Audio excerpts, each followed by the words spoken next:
Halo, selamat datang di video kali ini. Saya akan bicara tentang ulasan astrologi, khususnya adalah transit antara Saturnus dan Uranus, yang ini adalah square. Jadi semua transit yang sifatnya square itu biasanya memberi tension yang tinggi, selalu ada konflik yang besar.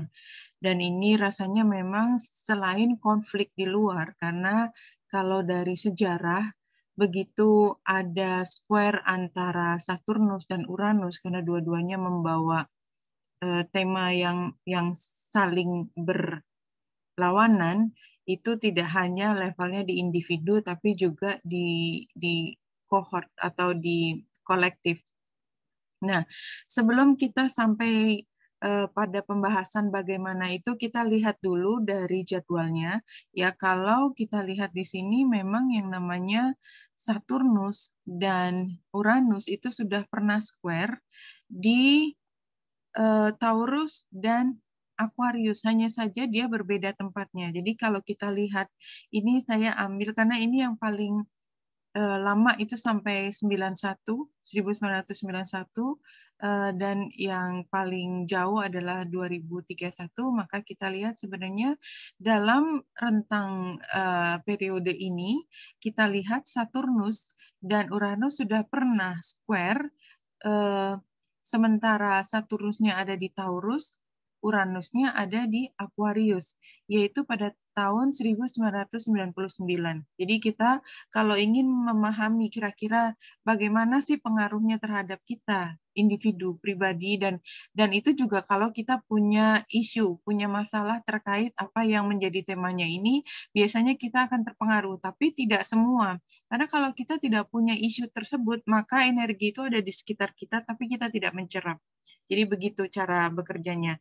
Nah, pada saat 1999 sampai 2000, ya, tahun 2000, kita lihat ini juga 3 kali bertemu, ya. Ini adalah ketika Saturnus ada di Taurus, Uranus ada di Aquarius. Nah, sekarang ya jadi 3 kali karena masing-masing pernah retro sehingga ketemu lagi. Jadi ketemu, kemudian retro, dan ketemu lagi ketika perjalanan berikutnya sampai kemudian tahun 2021 mereka bertemu lagi dalam posisi di mana Saturnus sekarang berada di Aquarius dan Uranus ada di Taurus.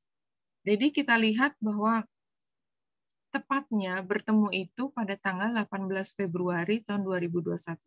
Tetapi karena kedua planet ini adalah planet yang jauh, jadi kalau ada transit, dia nggak seperti bulan yang jalannya cepat. Kalau bacaan harian saya itu kan melihat di mana bulan untuk cerita hari itu.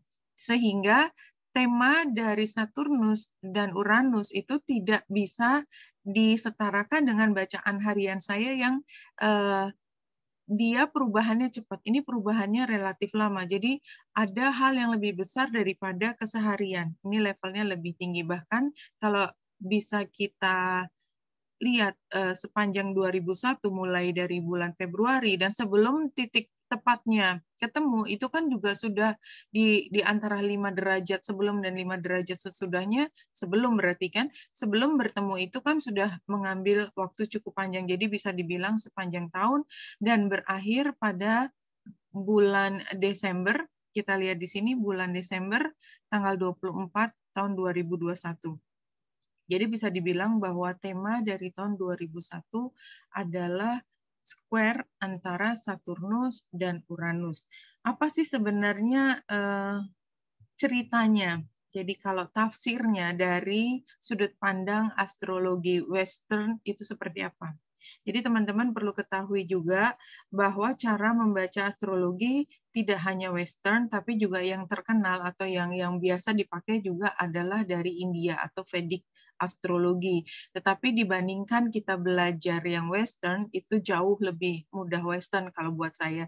Terutama karena bahasanya juga itu langsung kita bisa pahami, dan sejarahnya, cerita-cerita kenapa mengambil nama ini, kenapa energi apa yang digambarkan dari nama atau label yang disebutkan pada satu gejala atau pada planetnya, itu kan kita juga lebih mudah belajar karena biasanya kita lebih banyak menerima informasi terhadap hal tersebut. Dan juga perbedaannya karena dari Western itu melihat matahari, pergerakannya matahari, kalau dari Vedic adalah melihat pergerakannya bulan. Tapi kalau kita lihat sebenarnya, kan itu langitnya sama, hanya cara menghitungnya yang beda.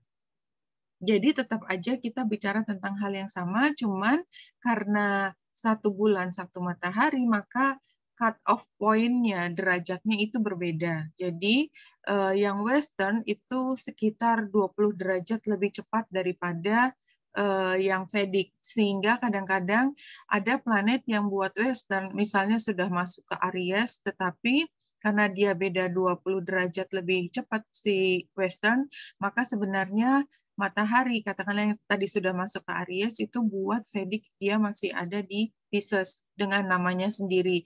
Tapi energinya sama, sehingga walaupun diberi nama berbeda, tetapi kita tetap bisa melihat bahwa ini adalah langit yang sama, cerita yang hampir sama, hanya saja titiknya kapan dia mulai berubah itu berbeda. It doesn't matter selama kita bisa mengambil manfaat dari perhitungan matematika ini. Tapi kalau astronomi yang kita pakai di dunia itu menggunakan yang Western, ya. Oke, jadi beda astronomi sama astrologi, tetapi perhitungannya derajatnya itu yang astrologi Western menggunakan astronomi, cuman kalau astronomi itu bicara tentang fisika, tentang kimia, semua di situ, sementara kalau astrologi sebenarnya walaupun bisa disebut dengan sains, tetapi di sana sendiri ada fakultasnya, ada tempat belajarnya, tetapi itu bukan sains dalam arti kata pengukuran yang seperti kimia dan fisika. Seperti itu kira-kira. Nah, kembali lagi ke ulasan astrologi ini, satu tentang square dulu. Square adalah situasi di mana derajatnya adalah 90 dan itu biasanya membawa tension secara keseluruhan. Dan karena dia dua planet yang jauh, maka biasanya kita melihat ini sebagai pertentangan yang sifatnya kolektif. Tentang apa? Saturnus adalah semua yang mengajarkan tentang keteraturan, tentang aturan, tentang kepastian, tentang pelajaran masa lalu, dan disiplin yang luar biasa. Itu adalah Saturnus. Jadi kita bisa bayangkan kalau energinya itu seperti pengatur yang sangat berkuasa, tidak pakai emosi. Kalau A ya A, B ya B. Kalau salah ya salah. Kalau tidak cukup baik ya tidak cukup baik. Di sana tidak ada karena aku kasihan kamu akan diberi nilai lebih kayak gitu nggak ada. Jadi benar-benar semua apa adanya. Dan penilaiannya benar-benar didasarkan pada perjuangan. Jadi kalau memang sudah sampai pada tingkat itu, jadi titik tersebut tanpa tedeng aling-aling, kalau lulus lulus, kalau nggak lulus ya nggak lulus. Itu adalah Saturnus. Jadi Saturnus itu biasanya kalau sudah sampai pada tingkat tersebut, tingkat tertentu, maka dia nggak bisa kembali lagi.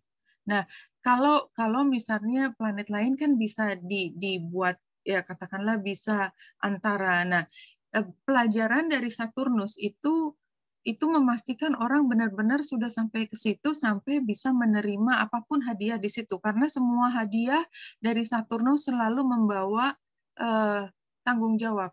Jadi misalnya kayak seseorang itu karena satu dan lain hal dia menjadi dosen. Padahal sebenarnya dia tidak sepenuhnya mampu. Tapi somehow karena barangkali pengaruh dari Jupiter atau pengaruh dari hal lain, dia bisa masuk menjadi dosen. Nah, karena dia belum sepenuhnya siap, mungkin dari pengetahuannya siap, tetapi dari sikapnya. Jadi dia harus lengkap dari sikap sebagai dosen, dari bagaimana dia menghargai pendapat orang lain. Itu kalau misalnya benar belum siap, walaupun dia masuk atau diangkat jadi dosen, maka waktu itu akan membuka semua kalau dia belum siap. Jadi apa adanya. Jadi kalau dia belum siap, jadi kalau misalnya dia memang mampu mengerjakan sesuatu, tetapi yang namanya kehidupan itu selalu menguji semuanya, pada titik tertentu, kalau memang dia tidak mampu menghadapi situasi, entah dia menjadi sangat stres, ya, secara pribadi, atau dia bertemu dengan orang yang kemudian mampu membuat dia merasa rendah diri, atau kemudian dia mengambil sikap yang overcompensate gitu ya, menjadi super galak, dan itu selalu apapun yang tidak siap tadi, kalau dia tidak dewasa menghadapinya pasti akan ada energi balik, sehingga ada besar kemungkinan orang yang belum siap itu akhirnya malah tidak mampu berada di situ, menghancurkan mimpinya sebagai dosen, atau kemudian konditenya dia tidak bagus, atau kemudian dia justru malah menjadi trauma menjadi dosen. Jadi itu gunanya Saturnus. Energi Saturnus ada itu memastikan bahwa kalau kamu memang diangkat jadi seorang pejabat, maka pastikan kamu adalah pejabat yang baik. Karena kalau kamu bukan pejabat yang baik, ini hanya tinggal bom waktu aja, either orang lain akan terpengaruh atau dirimu akan terpengaruh, tapi semuanya akan berantakan. Ya, jadi banyak kan kata-kata seperti, kalau kita memilih orang yang tidak tepat, artinya kita hanya tinggal menunggu malapetaka. Dan itu adalah apa yang ingin dilakukan oleh Saturnus. Jadi kita kebayang bahwa ada situasi yang begitu ketat, yang mungkin senioritas juga jadi sangat penting, karena kamu sampai di mana, kamu harus mampu menunjukkan diri dulu sebelum bisa dianggap bagus. Nah, sementara Uranus itu energinya kebalikannya, dia adalah rebellious. Dia tidak terima diatur. Sementara Saturnus itu hobinya ngatur, karena menurut Saturnus, menurut energinya Saturnus, kalau dia tidak pantas, maka hanya tinggal waktu, semuanya akan berantakan. Nah, Uranus itu tugasnya membuat semua berantakan. Jadi kan kadang-kadang ada energi Saturnus tadi yang sudah berlangsung begitu lama, begitu bercokol dan sangat kuat, sehingga yang tadinya bermanfaat, yang tadinya adalah digunakan untuk mengatur supaya tidak terjadi disaster atau malapetaka, itu justru menjadi abuse. Hanya karena kebiasaan, tapi dia punya power yang luar biasa. Nah, kadang-kadang memang titik di mana Saturnus sudah mulai harus melihat kembali, atau yang namanya kekuasaan harus dilihat kembali, adalah ketika yang memimpin itu memang sudah mulai nggak yang semaksimal mungkin. Jadi katakanlah ada kerajaan yang dipimpin oleh raja yang memang dia tidak punya kemampuan. Maka ini memang itu seperti menebar benih, Uranus itu semakin kuat, semakin kuat. Nah, ketika kelompok yang dari grassroots itu semakin bisa naik, karena semuanya selalu ada alasan kenapa dia menjadi sebanding, karena Uranus itu selalu dari yang tidak terduga, dari yang tadinya kecil, itu kemudian mengakar menjadi besar. Jadi ini seperti energi antara perbudakan, walaupun perbudakan positif, tidak selalu kan negatif. Artinya kalau kita melihat aturan yang sangat ketat, itu kan seperti perbudakan, nggak ada cerita, ini harus dilakukan. Perbudakan sampai Uranus di mana individu-individu dari orang yang diperbudak tadi menjadi lebih kuat, karena dia square, lama-lama salah satu harus menang. Nah, ketika Saturnus itu retro, atau sekarang kalau ketika saya membuat video ini adalah Saturnus lagi station, akan retro, nanti kembali jalan direct lagi. Sebelum direct, dia station lagi. Nah, ketika station, energi dari Saturnus itu melemah. Karena energinya tidak lagi dipancarkan keluar, tapi dipancarkan ke dalam diri. Kayak gitu. Ke dalam energinya Saturnus itu sendiri. Oleh sebab itu, makanya banyak aturan-aturan yang tiba-tiba bisa ditantang oleh energi Uranus yang memang sudah di build up-nya tuh sudah lama. Jadi ada, kalau kita di dalam kondisi individual ya, jadi personal, itu biasanya sebelum Saturnus benar-benar bisa square, itu dia dalam kondisi yang berkuasa penuh. Tidak ada yang bisa menandingi. Dan yang namanya Saturnus kan dia mengatur Capricorn. Biasanya Capricorn itu melambangkan CEO, ya, penguasa paling paling tinggi, atau menggambarkan pemerintah, aturan. Nah, kalau direktur itu biasanya levelnya bukan di Capricorn, dia levelnya bukan level, tapi biasanya energinya dari api.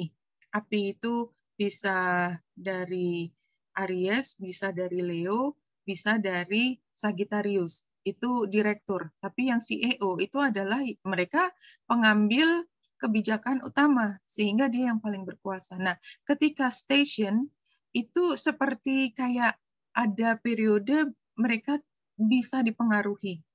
Ketika dia retro, energi lain bisa menjadi lebih kuat dan naik dan berusaha challenge kekuatannya Saturnus. Nah, ini adalah yang akan terjadi sebentar lagi. Ya, jadi kalau kita lihat dari jadwalnya sekarang, sebenarnya tension terbesar itu terjadi pada bulan Februari ketika dimulai. Bulan Juni akan ada tension yang besar lagi. Tapi pada saat ini nanti Saturnus akan retro. Nah, berikutnya terjadi pada Desember itu di titik yang sama. Jadi kira-kira Februari kalau kita ingat-ingat apa sih sebenarnya yang ditantang pada saat itu di dalam diri kita. Jadi kayak kita mulai berpikir tentang perubahan. Perubahannya ini adalah perubahan yang besar sehingga membutuhkan waktu lama untuk berproses. Nah, pada bulan Juni ini, tiba-tiba kita punya kekuatan untuk membuat perubahan tersebut, ya. Kita punya keberanian dan semua kesempatan itu bisa dilakukan. Beberapa waktu berjalan, jadi mulai bulan Juni, Juli, Agustus, September, lama-lama Saturnus akan kembali mengambil kekuatan. Jadi siapapun yang tadinya berkuasa, dia tidak akan mudah menyerah untuk membiarkan terjadi. Jadi selalu setiap perubahan selalu ada energi untuk resisten. Itu adalah hal yang sangat normal terjadi. Jadi setiap perubahan itu kan mengguncang sesuatu yang sudah stabil. Itu sendiri sudah membuat tension. Kemudian setelah perubahan itu dimungkinkan dan semua orang seperti mendukung perubahan tersebut karena memang tiba-tiba terlihat bahwa perubahan itu adalah pilihan yang baik. Tapi kemudian yang tadinya berkuasa itu akan mencari kembali kekuatannya untuk ditanding sekali lagi. Jadi memang pecah pertama pada bulan Februari atau Januari, Februari, Maret. Pada bulan Mei, Juni, Juli itu ketika perubahan itu mulai tampak ada hasil yang berbeda, memungkinkan hasil yang berbeda, dan buat beberapa sudah mencoba bahwa perubahan itu mulai dilaksanakan, diuji cobakan, apapun maknanya. Jadi udah mulai diuji cobakan. Nah, pada bulan Desember ini akan ditantang lagi, apakah perubahan ini adalah sesuatu yang bisa dibawa seterusnya atau tidak. Dan tidak harus semuanya dibawa menjadi perubahan besar, tetapi biasanya apalagi kalau tingkat kolektif, perubahan itu adalah perubahan yang permanen. Dan kalau kita lihat kolektif juga, itu tergantung dari situasi yang menjadi predisposisi sebelumnya. Jadi apakah memang perubahan ini adalah sesuatu yang memang sangat dibutuhkan, sangat dimungkinkan membawa pada kesejahteraan banyak orang, maka kemungkinan besar perubahan itu akan bisa berlanjut somehow. Jadi entah ada bantuan, apapun bentuknya, tapi perubahan itu akan dimungkinkan. Jadi sebenarnya kalau saya dalam bacaan harian mengatakan ada sesuatu yang masih digodok, tetapi kemana arah perubahannya itu nggak ada yang tahu karena semuanya berproses, dan perang antara Saturnus dan Uranus ini memang benar-benar tergantung dari kekuatannya. Ada kekuatan Saturn di satu situasi, ada kekuatan di mana Saturnus itu tidak terkalahkan. Karena semua sudah dibangun rapi, dan memang kalau dia baru saja dibangun tuh kayak kayak kita punya rumah yang baru selesai, rumahnya bagus, rumahnya kokoh, kemudian tidak semua orang happy dengan rumah tersebut. Kemungkinan untuk kita mampu mengguncang rumah itu tidak bisa. Ya, jadi dia akan berlangsung. Tapi kalau misalnya dari awal rumahnya udah rumah lama, misalnya ya, udah dari dulu, dan itu juga sudah banyak sekali masalah, sehingga memang harus dibongkar. Tapi memang mahal atau apapun ada masalah untuk membuat dia stay di situ, maka kemudian dia akan bergulir mencari cara bagaimana supaya ini bisa dipecahkan. Dan ada kemungkinan juga ini bertemu bukan berarti salah satu menang, tetapi ada kompromis, ada jalan tengah di antara kedua ini. Dan yang namanya proses, apakah satu menang, apakah yang ini menang, apakah kemudian ada jalan tengah, itu setiap kasus berbeda. Bahkan kalau kita bicara kolektif, energi ini kan seperti energi perang antara perbudakan dengan kebebasan. Jadi itu bahasa kasarnya ya, bahasa kasarnya seperti itu. Apakah ini akan mengena pada semua negara? Belum tentu kan? Ada negara memang yang sudah sejak lama itu ada bagian kelompok di masyarakatnya yang sangat tertekan. Dan ketika ada gejolak, ya, jadi katakanlah Februari gejolak, itu kan muncul. Kemudian energi Saturnus yang keras, dia akan menekan.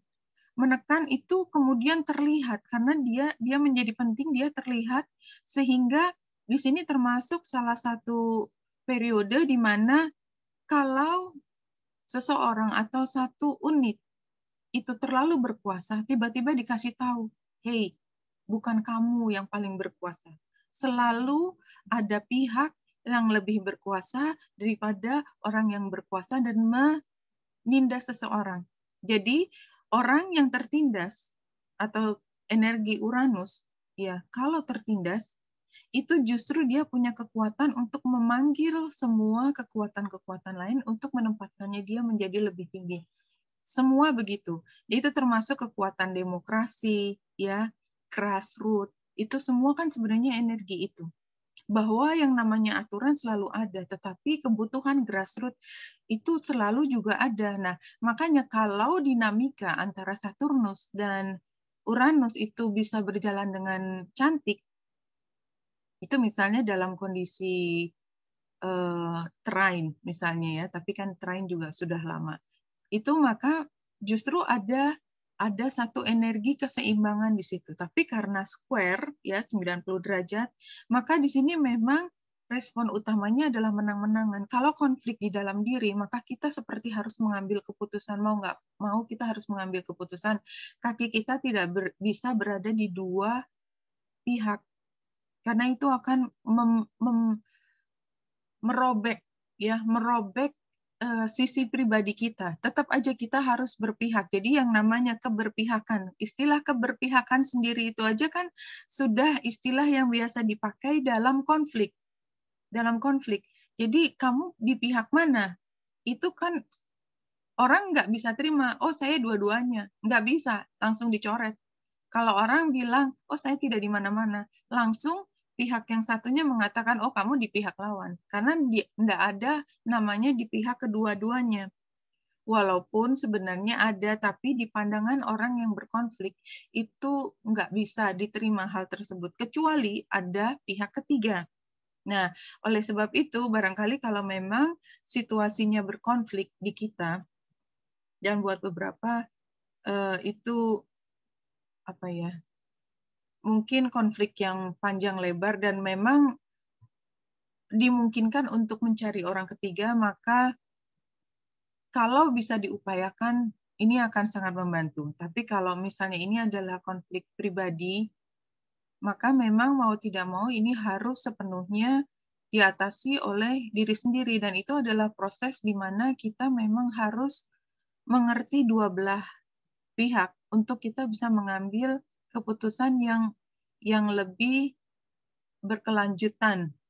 kemudian hari. Karena kalau misalnya konflik ini masih ada, terus kita bawa, itu hanya tinggal tunggu waktu, konflik tersebut akan diaktifasi lagi oleh planet yang lain. Jadi sebenarnya planet ini hanya menceritakan kapan terjadi aktivasi. Kalau misalnya kita berusaha untuk menyembunyikan dan dia bisa disembunyikan, artinya kita bisa tahan karena memang tensionnya tidak sebesar itu, kita tidak perlu mencerap tension sebesar itu, maka tinggal tunggu waktu sampai tension itu benar-benar besar dan meledak. Nah, sebenarnya kalau kita lihat dua energi ini, kayak misalnya Indonesia merdeka gitu kan, ini kan sebenarnya juga sama energi antara penjajahan dan kemerdekaan, exactly seperti itu. Dan ini energinya bisa berlangsung sampai berabad-abad, sampai ada titik di mana aktivasinya begitu besar sehingga si Uranus ini bisa menang. Jadi kekuatan itu bisa lebih besar daripada penguasanya. Dan energinya bisa dibawa lebih dari umurnya orang hidup. Jadi yang ingin saya sampaikan adalah kadang-kadang konflik itu ada di kita. Kita represi, kita tahan, kita mengikuti bahwa kita tidak berkonflik, kita sampai pada satu titik, maka konflik ini akan diturunkan ke anak kita. Jadi kalau memang ini adalah konflik yang sifatnya karmik ya, jadi ini termasuk politik. Misalnya kita ingin keluar dari satu budaya yang begitu menekan ya, misalnya perjodohan something like that, itu kan besar ya. Perjodohan itu kan juga satu hal yang diimpose, dipaksakan kepada anak, walaupun sebenarnya anak juga bisa mengatakan tidak. Tapi kalau pada saat itu dan karena banyak hal, seseorang mengatakan iya saya mengikuti karena banyak pertimbangan, kan berarti kan ke generasi berikutnya dia akan bawa terus. Nah, ketika generasi berikutnya dibawa sampai satu titik, nanti akan ada generasi yang mengatakan tidak untuk hal ini. Oke, demikian dari saya. Terima kasih.